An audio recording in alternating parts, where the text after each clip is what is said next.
Hey, shalom, everyone, and welcome to the Middle East and beyond. I'm Barry Stagner, coming to you from the June gloom in California, and here, as always, with my brother Amir Sarfati, coming to you from the Galilee. Amir, shalom. Shalom, Pastor Barry. How are you doing, my friend? I'm doing well. Good to see you this morning, or I guess this evening for you. And It we've got is. a lot to talk about today. Sure, we do. I mean, there's a lot of stuff going on, and it's actually still happening. The president of the United States is on my time right now. He's in Europe, so I get to hear from him probably starting from 8 a.m. my time. So all throughout the day, I got to hear from him stuff that he said, remarks, and so yeah. It's normally when he's in D.C. It's only about 3 p.m. when we start hearing from him. He just wake up and then you start hearing stuff. In the Uh, last couple days, it's actually the whole day over here. So that's it. Yeah, it's an interesting time, and Amir, we're hearing a lot of different viewpoints on this memorandum of understanding, and lots Yeah. of people coming at it from different directions. And the possibility, some say that this is just kind of a misdirect, to draw attention away. But there's some components of it that are unique and distinct from the last time we saw Bibi and Trump kind of misdirect the Iranians. And there's a more serious component to this than previously, and it kind of dismisses the Yeah. idea that this is just talk. Maybe you can talk about that for a minute, and why this Yeah. is a little more troubling than the previous go around. Yeah. It's much more troubling than anything we've seen before, to the point that the Obama deal actually looks even better. That's how bad it is. But let me explain why we don't believe this is a distraction or some sort of a game to just buy some time. Look, before, whether it was June of last year or late February of this year, uh, there were negotiations, and the president kind of hinted that there might be an agreement around the corner, and that was, of course, the deception. The oil prices went down, and then when the time came, uh, in June of last year, Israel struck, and in February of this year, Amerika and Israel struck. The difference between those times and now is huge. First of all, now America has signed a memorandum of understanding. It's not just negotiations, it has signed a binding, so to speak, agreement. The second thing, which is even more, I guess, troubling, is that this time the closest ally of America in the war against Iran is being thrown under the bus. We're not even given access to this memorandum of understanding. I mean, come on. The Prime Minister of Canada said he has a copy of it. The Pakistanis have it. The Qataris have it. The Egyptians have it. The Saudis have it. The Iranians have it. But Israel is not allowed to have it. If that's not enough, Israel is being blamed for using excessive power in Lebanon, for not doing a good job in Lebanon, and maybe someone else needs to do it. Israel is literally being thrown under the bus, and this is very serious, Pastor Barry, because it's our life that is on the line here. It's an enemy that has thousands of rockets and drones that started a war against us. We didn't start. And continues to shoot at Israeli civilian communities along the border.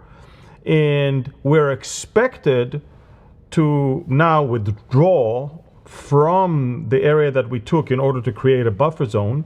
And we're expected to be less aggressive, as if you can be less aggressive with terrorists, and we're expected to halt and stop the fire for, I don't know, 60 days or more. Look, it's insane. There's an enemy around the corner that wants to destroy us, vows to destroy us. It's an arm of the IRGC. And I thought that one of the targets of the war of America is to dismantle the proxy project of Iran. And what you do when you add Lebanon to the equation, you actually create a dependency of IRGC and proxies. You're actually nourishing it. You're actually encouraging it. Instead of telling the IRGC, excuse me, we're now talking about Iran and the Strait of Hormuz. We're now talking about war with you. The war between Israel and Lebanon is because Hezbollah is fighting them. And that's between the two of them. You have, even the government of Lebanon is okay with us fighting against Hezbollah because they aren't able. And the government of Lebanon said that they don't want Iran to interfere and intervene in any of the affairs in Lebanon. So all of that just to say that, as you alluded in the beginning, this time is different. It's not some game. It's not a way to distract the enemy. It's very different. It's very disheartening. It's very troubling. And I think it endangers the Middle East more than bringing any peace and stability. And, you can try to bury your head in the sand, but the problem will still be around and the enemy is still going to be around. And so that's as for your question, Pastor Barry. Yeah, it's interesting, Amir. This is one of the most bizarre parts about some of the actions of late, but especially I think now with this memorandum. To me, I was picturing in my mind, what if Canada and Mexico reached an agreement and told the world that America is no longer going to enrich uranium or defend itself against any nation that wants to.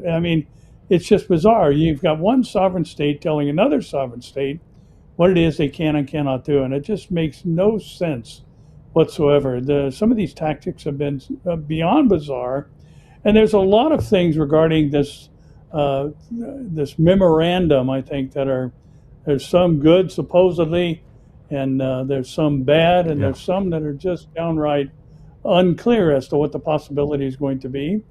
And, the U.S. does not have the right, nor does the international community, to tell Israel to not defend itself against other nations. Yeah. And, there's been some actions on the part of the U.S. Regarding Israel's interactions with Hezbollah. Maybe we can talk about what happened regarding Beirut a little bit. So, as I said, Israel may have not gotten any access to the MOU, but everybody else did. And Bloomberg released this morning the full text of the memorandum. And in fact, it's even worse than the Obama deal, as I said. It makes you wonder whether someone who wrote the art of the deal ever bothered to read it. And I'm talking about the president. His own book. Yeah. According to the memorandum published by Bloomberg, Iran gave only two things. It agreed to keep the Strait of Hormuz open, and it also issued a declaration, yes, only a declaration, that it will never produce nuclear weapons. But the United States, meanwhile, gave away everything else.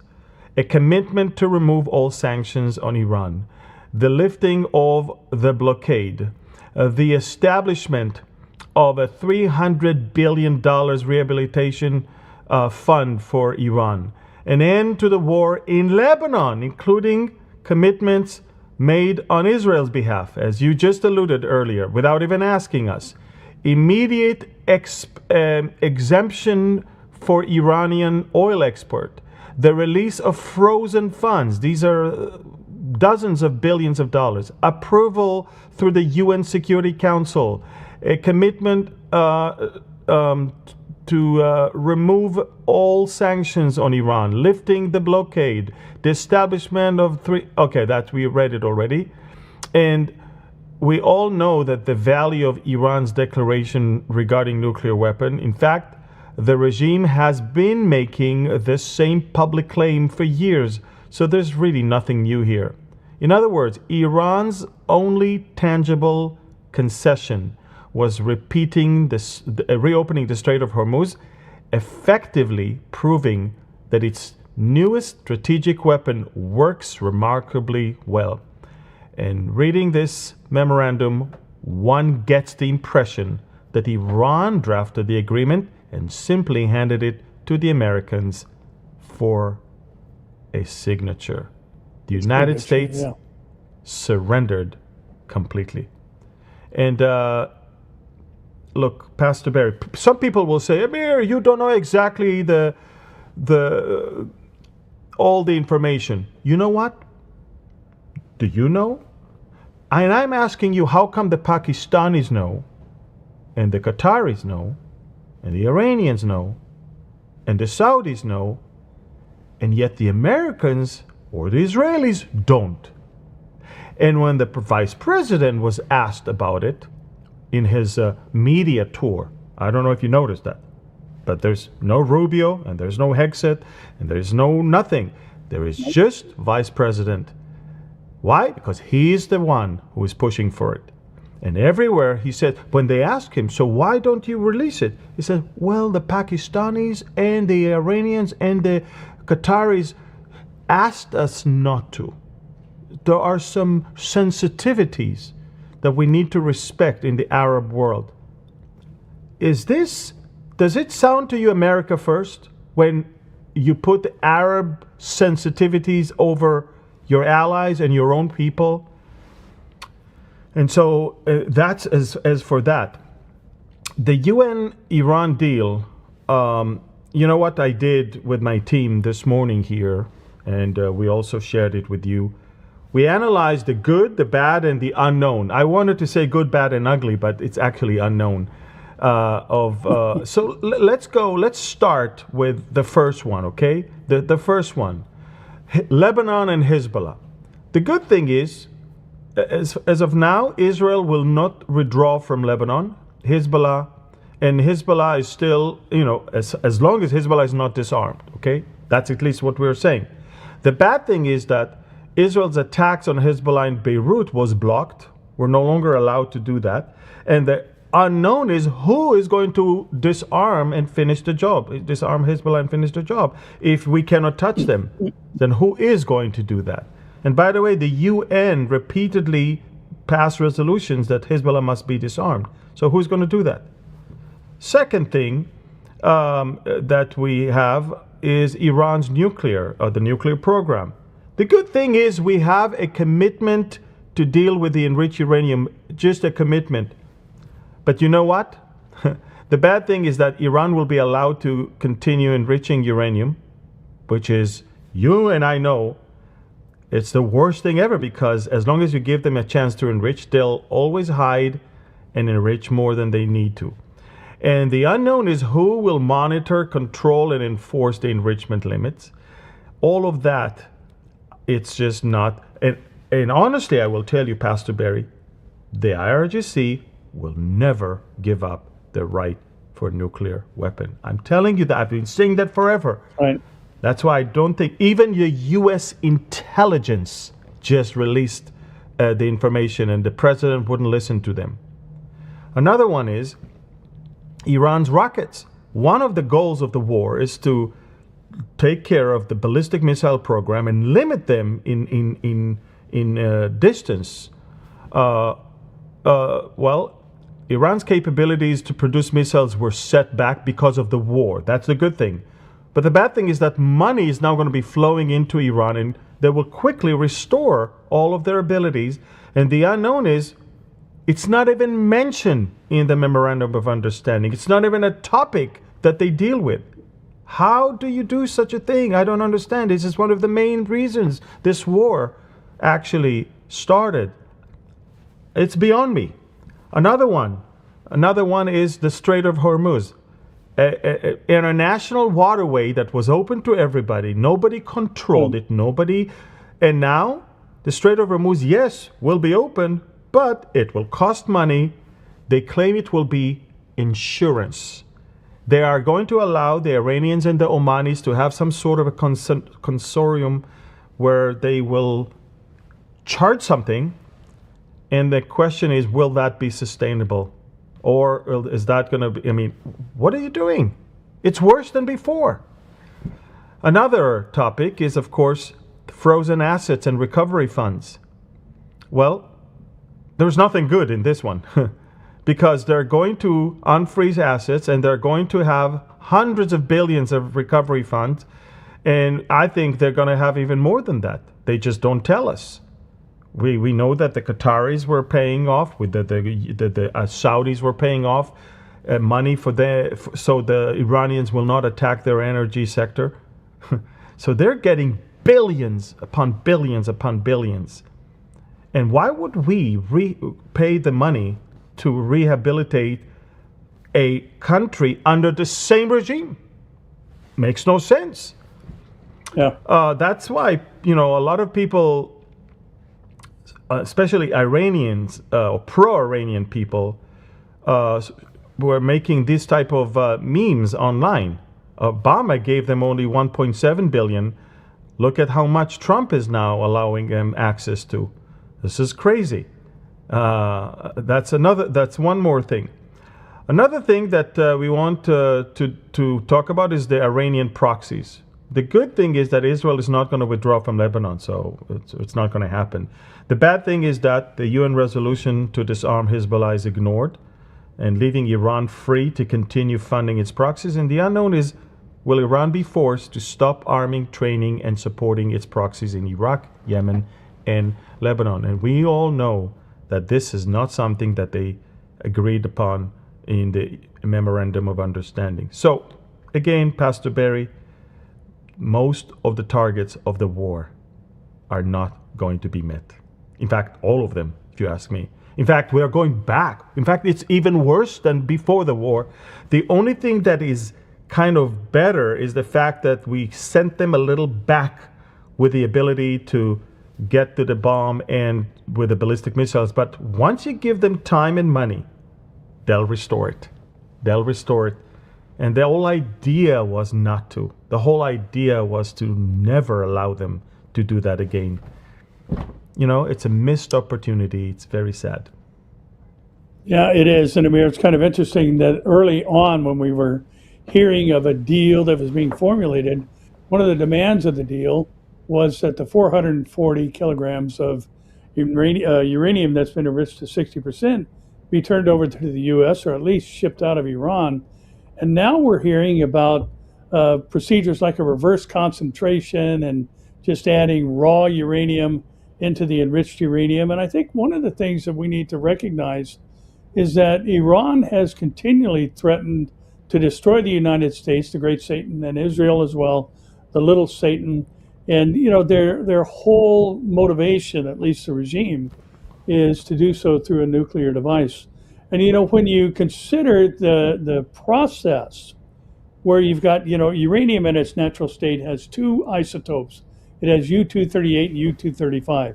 U-235 is the fissile material, and it is 0.07% of the concentration. 99.3% is U-238, which cannot be made into a nuclear weapon. So they take the raw uranium, they grind it into what's called yellow cake, and then they add hexafluoride, and it turns it into a gas, and then it can be fed into a centrifuge. And the centrifuge process takes hundreds and hundreds of cycles in order to get it to a concentration of 60%. And that's all the heavy lifting. And then it's just a matter of weeks to go from 60 to 90%.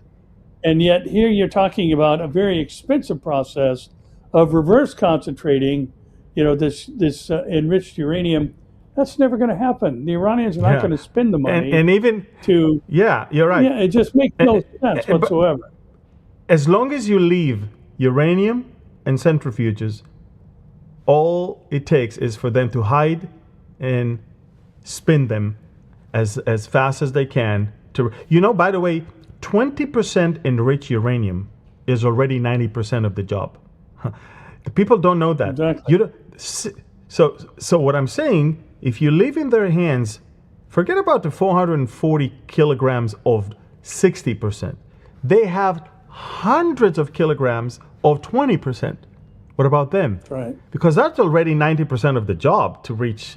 So I'm saying, but you know what? That's not only the thing that worries me a lot. What worries me is that there is the Qatari influence that we see that is super bizarre, and also, all of those Jew haters say that Israel controls America, Israel is controlling Trump, and all of that baloney.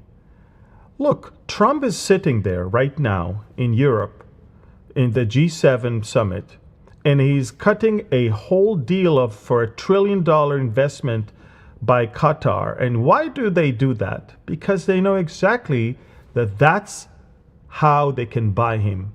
And that's how they can get from him complete capitulation when it comes to Iran. They want to keep the IRGC there because they need, not only that, remember the Qatari-owned plane that they gave President Trump. That's it, look, it's already painted in the new colors. It's already rolling on the runway in New York, by the way, ready for him. And but it's not even the next Air Force One. It's an interim Air Force One that he'll be using until the next one is ready. It's Qatari airplane that the U.S. president is about to use. Unheard of. And it's interesting because the signing of the Memorandum of Understanding in Switzerland, guess where it's going to happen? It's going to be in Switzerland, in what we called the Bergenstock Resort. And a quick search of who owns the Bergenstock Resort, not far from Lucerne, Lake Lucerne, it's of course the Qataris. They own this hotel. And so they give you money to your economy. They give you a presidential plane. They control the narrative. In fact, as I said before, I believe it's Qatar and Iran. And by the way, the Qataris were in Tehran just a couple of weeks ago, and they helped them draft this MOU. And they gave it to the president, and they said, President, this is it. And it just breaks my heart for the Iranian people, because look, the Iranian people, look at what they're posting. They're posting this type of clips of what the president promised them, and obviously never, ever delivered. It breaks my heart that 40,000 people were slaughtered. And the president was asked today, what about the killing? And he said, oh, it was done by 2 regimes ago. 2 regimes ago. He really truly thinks that we're that stupid that Mujtaba is a brand new regime. That's the son of Khamenei. And if that's not enough, anyone that utterly speaks against this is now being threatened. I mean, take a look. Take a look at what this publication is saying about that. There's 4 people that are speaking against it, and I'm telling you, they are unleashing all the bad elements to attack them right now. The first one, as you can clearly see, is Hexet. I'll show you. Actually, can we put what the secretary said versus what the president said? Take a look at that. The secretary on June 14 said the following thing. Let's place. Okay, let's go to Hexet, please. Go to Hexet. Put it. Let's see what Trump said versus what Hexet said. I didn't like that he did an attack based on there's a very minor drone thing with some drones that were released, and he ends up little thing, explosive drone, minor. Attack. I saw where that bomb went. Did you see what happened? That was a vicious. That was too much. You can do too much also.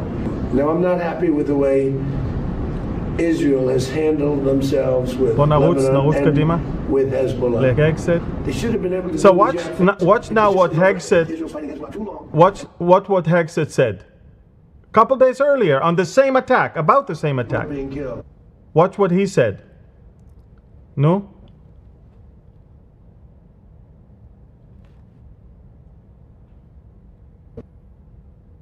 Doing it.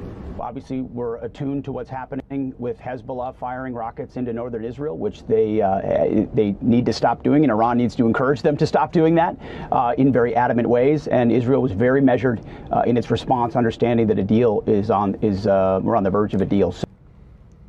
Israel was very measured in its response. That's what the secretary is saying. And look what the president is saying. Two opposites. Another amazing thing, take a look at what the president said and what his own ambassador to Israel said. Without us, without the United States, there would be no Israel. Without me, there would be no Israel, because no other president was willing to do what I did. But it is also my job to represent the importance of Israel to the United States. This is just another reminder that it is your heritage, without a doubt. But, Minister, it is also the heritage of the United States. Without Israel, without the Jewish Foundation, there would not be an America. We owe our very existence to what happened in this land. Yeah. And you know, by the way, George Washington said the same thing, by the way. But let's look at Lindsey Graham, Senator Lindsey Graham. Rebuilding Iran with the people in charge today, a bit problematic for me. You know, the Marshall Plan, we rebuilt Germany, but the Nazis were no longer in charge. So we'll see where this goes. But the deal assumes they'll change their behavior. Maybe they will. If they do, fine. If they don't, I don't think we've lost a lot as long as we don't overly reward them. So to get this investment fund, I think they have to fundamentally change who they are and how they behave. Maybe they'll do that, maybe they won't. Count me in the skeptical column. What do you say to Republicans like Senator Lindsey Graham, who is skeptical of the MOU? Lindsey is skeptical? Yes. I'll have to talk to Lindsey. He'll be in big trouble. There you go. He'll be in big trouble. You say something, you're off the... And let's see what the president himself said. February 28th. Finally, to the great, proud people of Iran, I say tonight that the hour of your freedom is at hand. Stay sheltered. Don't leave your home. It's very dangerous outside. Bombs will be dropping everywhere. When we are finished, take over your government. It will be yours to take. This will be probably your only chance for generations. For many years, you have asked for America's help, but you never got it. No president was willing to do what I am willing to do tonight. Now you have a president who is giving you what you want. So let's see how America is backing you with overwhelming strength and devastating force. Now is the time to seize control of your destiny and to unleash the prosperous and glorious future that is close within your reach. This is the moment for action. Do not let it pass. Now, you talk about regime change. I never cared about regime change. It's never a part. And we're dealing with people that I think are very rational people. I mean, they were nice to deal with. They were strong people, smart people. I think actually they're smarter than the first and second group. But they're not radicalized, and they're, you know, looking to help their country. What can you say, Pastor Barry? And the last one is, you know, Marco Rubio. You won't see him being interviewed in the last few days, and you wonder why. And it's because that's what he thinks. This is what he said a few years ago, and he's shocked to see what's going on right now. Take a look at this. I do want to be recorded for history's purposes before I know what was going to happen in regards to this if it goes through. Iran will immediately use the money that it's receiving in sanctions relief to begin to build up its conventional capabilities. It will establish the most dominant military power in the region outside of the United States, and it will raise the price of us operating in the region. They're going to build anti-access capabilities, rockets capable of destroying our aircraft carriers and ships. Continue to build these swift boats that are able to come on us, these fast boats that are able to swarm our naval assets. And they'll make it harder and harder for U.S. troops to be in the region. They'll also work with other terrorist groups in the region to target American servicemen and women. And they may or may not deny that they're involved, but they will target us and raise the price of our presence in the Middle East until they hope to completely pull us out of that region. They'll also continue to build long-range missiles, missiles capable of reaching the United States. Those are not affected by this deal, and they'll continue to build them as they've been doing. And then at some point in the near future, when the time is right, they will build a nuclear weapon. And they will do so because at that point they will know that they have become immune, that we will no longer be able to strike their nuclear program because the price of doing so will be too high. This is not just a work of imagination. It exists in the world today. It's called North Korea, where a lunatic possesses dozens of nuclear weapons and a long-range rocket that can already reach the United States. And we cannot do anything about it. An attack on North Korea today would result in an attack on Tokyo, or Seoul, or Guam, or Hawaii, or California. And so the world must now live with a lunatic in possession of nuclear weapons. And this is the goal Iran has as well, to reach a point where they become immune to any sort of credible military threat because the price of a military strike would be too high. And then they become an established nuclear weapons power. And never in the history of the world has such a regime ever possessed weapons so capable of destruction. Iran is led by a supreme leader who is a radical Shia cleric with an apocalyptic vision of the future. He is not a traditional geopolitical actor who makes decisions on the basis of borders or simply history or because of ambitions. He has an religious apocalyptic vision of the future, one that calls for triggering a conflict between the non-Muslim world and the Muslim world, one that he feels especially obligated to trigger. And he's going to possess nuclear weapons. This is the world that we are on the verge of leaving our children to inherit. And perhaps we ourselves will have to share in it. And so I want to be recorded for history's purposes, if nothing else, to say that those of us who opposed this deal understood where it would lead. And we are making a terrible mistake. And I fear that a passage of this deal will make it even harder for us to prevent it. And I hope that there is still time to change our minds. But here's the good news. Iran may have a supreme leader, but America does not. In this nation, we have a republic, and soon we will have new leaders, perhaps in this chamber, but also in the executive branch. And I pray that on their first day in office, they will reverse this deal and reimpose. All right, so that was when he spoke against the Obama deal. Boy, it sounds like he's speaking about this one, doesn't it? Yeah.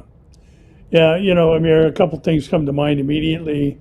And, you know, the claim that Israel would not exist if not for the U.S.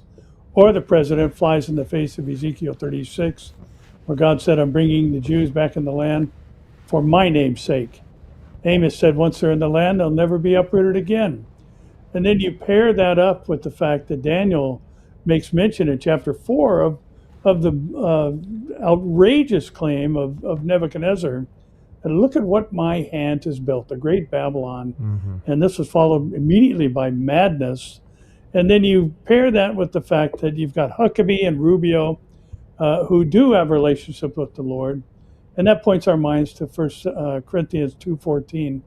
The natural man, the unregenerate man, the not born again person cannot discern the things of God because they are spiritual, nor can he know them. So you've got, you know, this obvious take of Rubio. I think it's so important that regardless of who he's speaking about, what he spoke was the truth.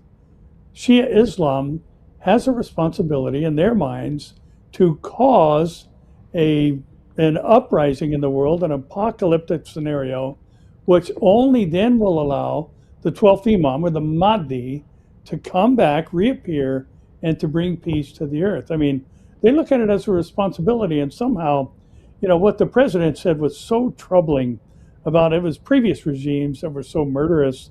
And here you've got people still being executed. I believe the day he said that, there were 2 more people who were executed in Iran. Yep. Probably for just speaking out against the regime. And so there's nothing that's changed. It's the same regime, and, you know, Pastor Barry. It's the same. Exactly. I mean, it's the son. They say the son is even worse than his dad, by the way, just so you know. And it's the same clerics, the same ayatollahs, and So, okay, the first level of tier of generals is gone. Yeah, but there's a second one, and they're as bad. It's the same IRGC.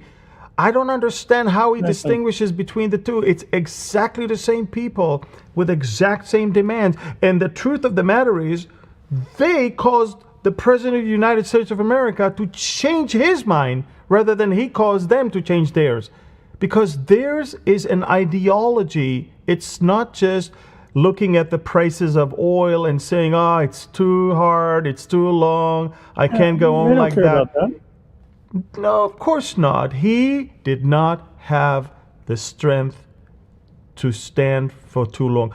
And you know what? It's interesting because it causes me to admire my Prime Minister that is standing in the front line for over 2.5 years. Not for 2 months, for 2.5 years. And he's still standing strong, not giving up any of our principles, any of our goals. And you know, I told you that ever since he got back from China, he's different. We talked about it quite a few times. And you know, when he was in China, you know, it was all about the Strait of Hormuz must remain open. Let's go back to and remember, he was in China after 9 years that he hasn't been there. He came to China.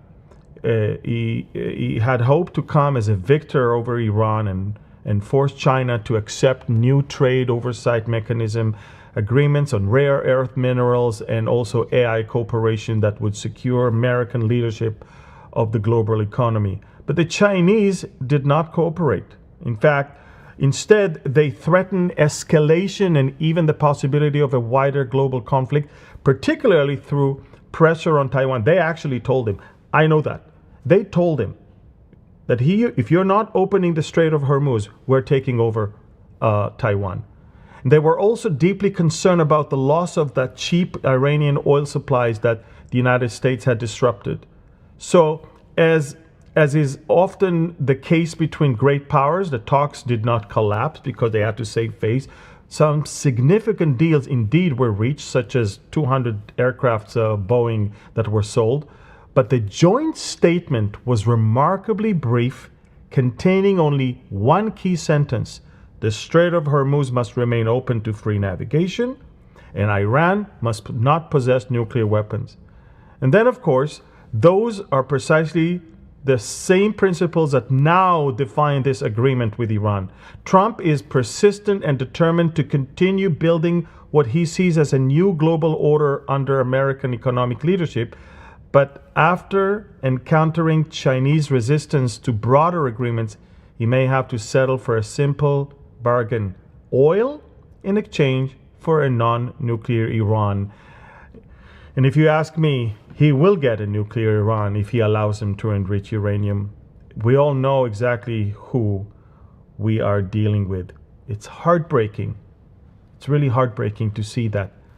But we're both teaching Bible prophecy, and both of us teach that Iran is still going to come against Israel in the near future.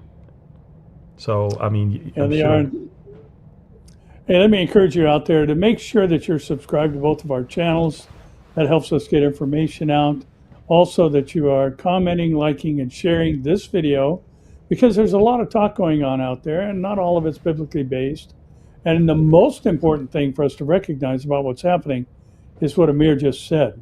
We're not guessing. We're not speculating. We know that Iran is someday going to invade the nation of Israel, along with Russia, Turkey, Sudan, and Libya. That's what the Bible says. And that's exactly what's going to happen. And the more that you comment and like and share, the more this is going to drive the algorithm to the top of the search engines when people are searching for Iran or other things related to the topics we're discussing. So really need your help on this, because we have to fight the war on the battlefield that is now currently engaged by the world. And that's the world of social media platforms and YouTube and other things like that. So I really, really encourage you. Make sure you're subscribing, liking, commenting, and sharing. It's a great help. Well, Amir, there's still things going on in Gaza, and maybe you can bring us up to speed as to what's happening there and Yeah. what's been developing with Yeah. all eyes and ears on this MOU. Yeah. I mean, you can imagine we're still running war on several fronts. Iran is not the only one. I mean, we have Gaza, we have Lebanon, we have Judea and Samaria, we have the Syrian front, we have the Houthis, and we have the media front as well. In Gaza, we continue to eliminate. We're doing two things. We're eliminating any threat, and surprisingly, all of those terrorists that we eliminate are also terrorists related to October 7th. I mean, we have a whole list of every person that took part of that massacre, and we'll get to each and every one of them. So we just eliminated 2 of them yesterday and a few more earlier. And we also expand our, one of the things they are angry about is the fact that the yellow line is moved further and further into their territory. And so, as the Prime Minister said, it will eventually get to 70% and maybe even more. And when it comes to Lebanon, we may have our hands tied right now behind our back because of the U.S. Decision to include Lebanon in this memorandum of understanding. But we made it very clear that A, we will defend ourselves and any emerging danger we will eliminate. 2, we continue to move further and further inside to secure the yellow line zone. This is the yellow line zone, you see. And current operating areas, you can clearly see, are in blue.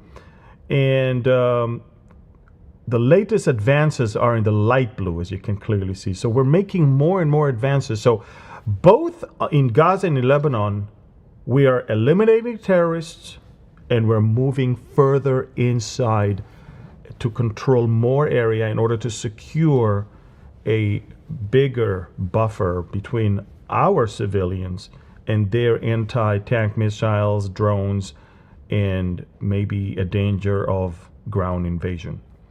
Make no mistake, the Hezbollah planned for years to invade into Israel and take over Galilee. They said it. We found the books, we found the manuals, we're finding huge caches of ammunition, rockets, missiles. It's diabolic.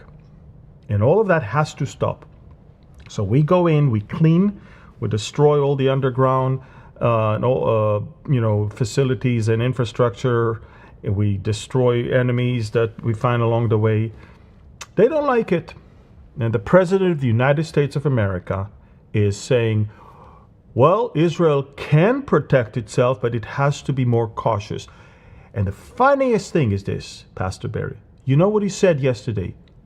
Well, I don't think Israel is doing a good job. They're killing too many people. Maybe Syria should go in and do it. It's funny because the Syrian military is consisted of Al-Qaeda and ISIS people. And you can ask the Syrians what they've been doing ever since they got into power. They butchered the Alawites and the Druze and the Christians and the Kurds. They were throwing people off rooftops. So he wants them to clean Lebanon? They're going to butcher the Kurds and the Druze and the Christians and the Shiites. I don't understand. President Trump has unexplained fascination by several leaders in our area. I don't know. I think we may have prepared it. I'm talking about the Turkish president. He admires him. I'm talking about the Syrian president. He admires him.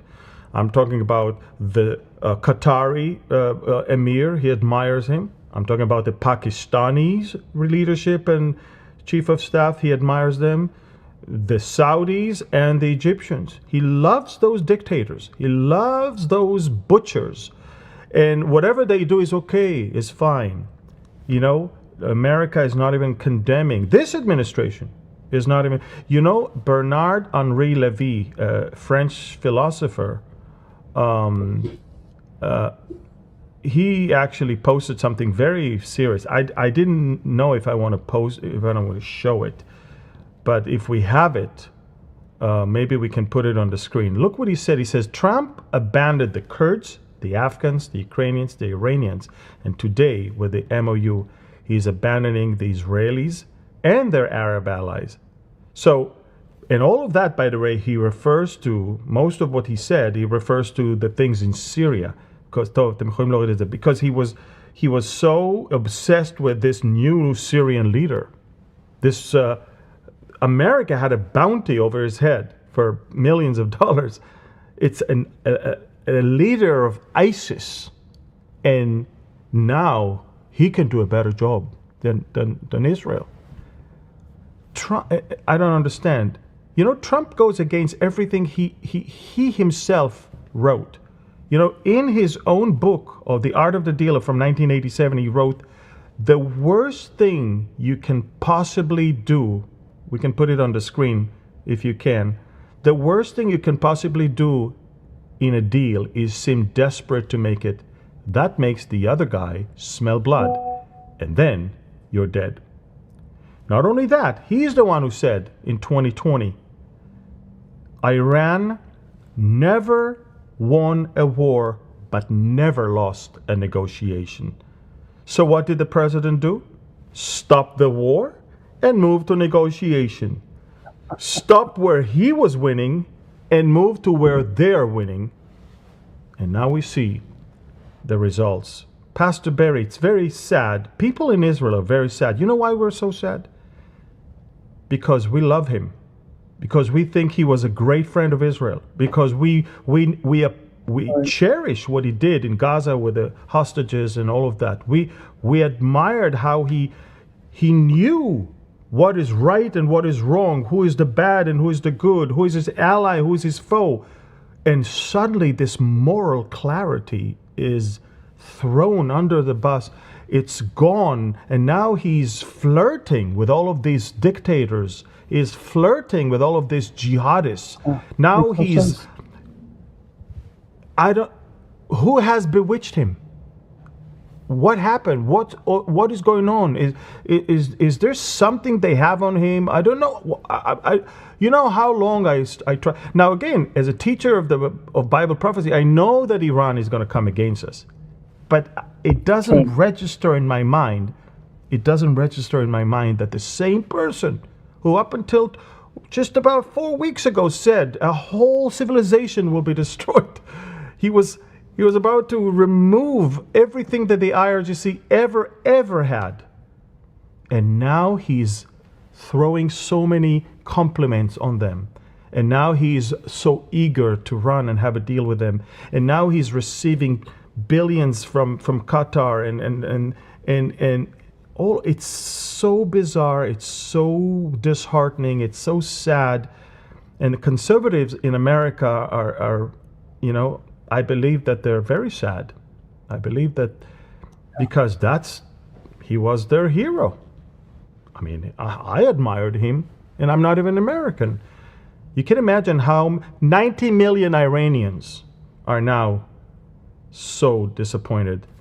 Not to mention the Israelis, and not to mention all the moderate Arabs around. You know, Amjad Taha, a big influencer in the UAE, he said, in fact, I even posted it today. He said the following thing. He said, out of 8.3 billion people on earth, only 2 seem to trust Iran, Trump and J.D. Vance. And that's a Middle Eastern person who lives in the UAE. And that's what most moderate Arab countries in our area think. So, very sad, very, very sad. Yeah, Amir, when this whole thing started, we had many discussions. I think many people were wondering if there is a regime change and Reza Pahlavi comes back in and runs the country and becomes more friendly with Iran, things return to a pre-1979 state, that's going to kind of hit the pause button, at least in our thinking, regarding the advancement of the proximity we have to the beginning of the Ezekiel war scenario. And now we've got just this complete reversal where, you know, regime change is not going to happen. As Trump said, it never was the goal, he can work with this particular group because they have been radicalized and all these other things. But it just underscores the importance for us to recognize that what the Bible says is true. It's all going to go down. It's all going to happen exactly as was foretold. And we've got some other components that are happening, Amir, regarding the convergence of events necessary for the things that are written in Revelation and elsewhere to come to pass, including AI-generated imagery and videos and things of that nature. And one of the articles I think that's worth mentioning is that, political deep fakes are getting weirder and harder to spot, and campaigns today, as we move near the midterms, are employing artificial intelligence to generate their campaign ads. And there was recently a video that portrayed Senate candidate from Texas, James Talarico, singing a rendition of My Favorite Things, praising transgender children. It was a complete AI-generated video and other things along that nature.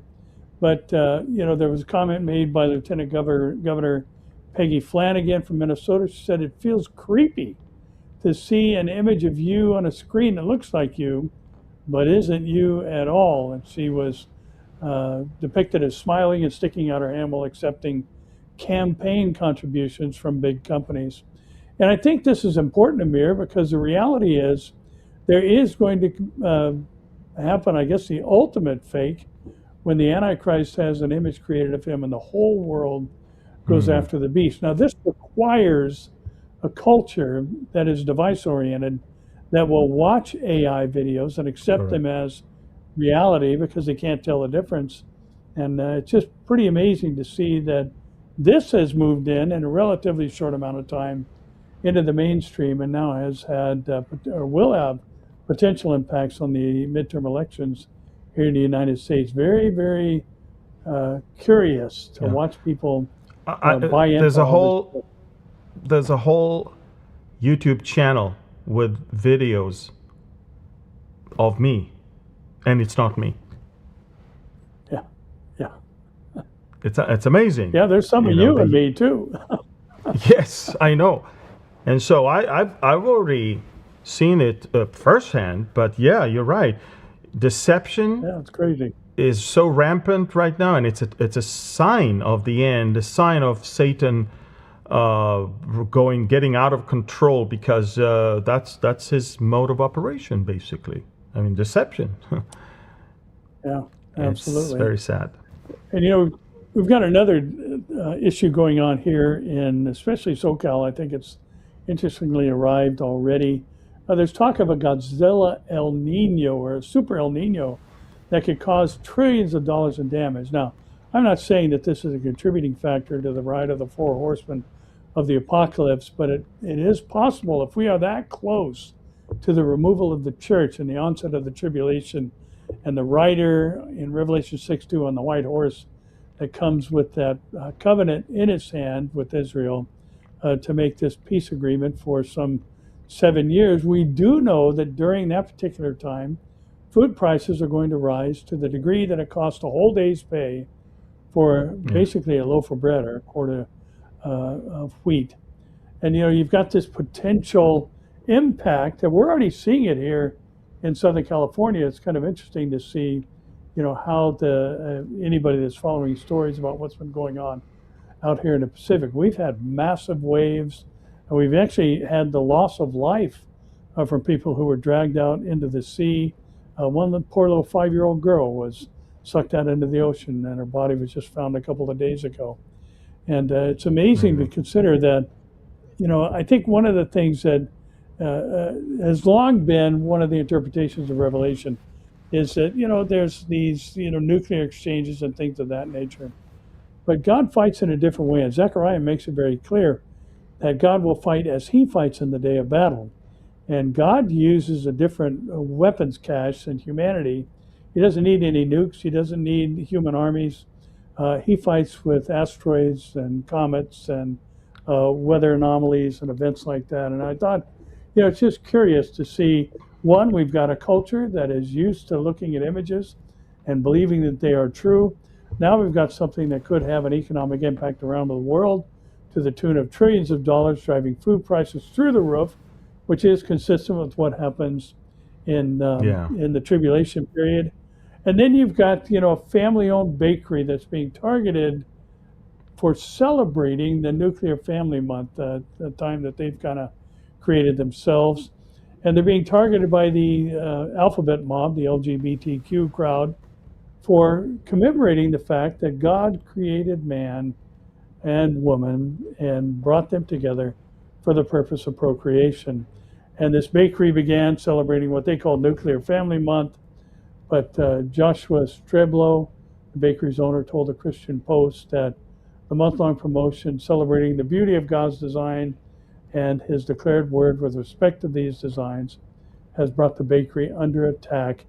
And again, I think just looking at what's coming in the tribulation, you've got a world that is willing to support the execution of anyone who does not take the mark of the beast or will not fall in line with the global agenda that's going to take place there. And again, Amir, I think we're seeing so many elements of things necessary to already be present in the thinking of the world that are happening right now that tell us we need to look up our redemption is nigh. Amen. Two and a half years ago, you wrote a book, The Time of the Signs, if I'm not mistaken. And that book, details so much of the times in which we live right now and all the signs that we see everywhere, all around. The time of the signs. So take a look at for people who may have not heard about your book, I want to put that, יש לכם את זה? The time of the signs, הספר שלו, אתם לא מקשיבים לי. יפה, this is it, the time of the signs. If you want to get a hold of Barry's book, this is it, that's the QR code. It's not a new one, but it's a great one, and it'll be great. And by the way, speaking of books, the Elijah Mandate is coming out soon, and I'm telling you, everything I see today all around me reminds me of what he saw in his lifetime, and that's very, very important message that Elijah received from the Lord. And I really pray and hope that every one of you will get a hold of this one, and not only for you, for your friends and family, and for your unbelieving relatives as well. Pastor Barry and I will be gone right in the beginning of July on board the Alaska cruise, but we do have space on the cruise to the Norwegian fjords still in October, early September, October, so late September, early October. Early October. Late September, early October, yes. And the two of us, for the first time, will teach the entire book of Ezekiel as we are exploring Ezekiel, my book, as the way to walk through that entire book of the Bible. So we invite you, of course. Now, if you guys love what we do at Behold Israel, we definitely could use your help, as always. And so if you want to help us, don't fall into the trap of giving it to some people who beg online, pretending to be me on some social media platforms. The only way to do it is through our website, and you can use this QR code. Go to beholdisrael.org, and in that section you can find many different ways to give to support this ministry. Pastor Barry, it's time to end our, I think, important, super important Middle and Beyond. I really hope people are going to echo that as much as possible. But let's do it, as always, with the Aharonic blessing. Amen. יברכך אדוני וישמרך, יאר אדוני פניו אליך ויחונך, יישא אדוני פניו אליך וישם לך שלום. The Lord bless you and keep you. The Lord make his face shine upon you and be gracious to you. The Lord lift up his countenance toward you and give you his peace. We pray this blessing in the name of the King of Kings and Lord of Lords, Yeshua, Jesus the Christ, the Son of the living God. Amen. Amen. Amen. Thank you, everyone, for watching. Thank you, and shalom from Galilee and from California. Share this with as many as you can. We love you, and we're going to see you again next week for Q&A on Monday and for our Mideast and Beyond on Wednesday. Thank you. God bless you, and shalom.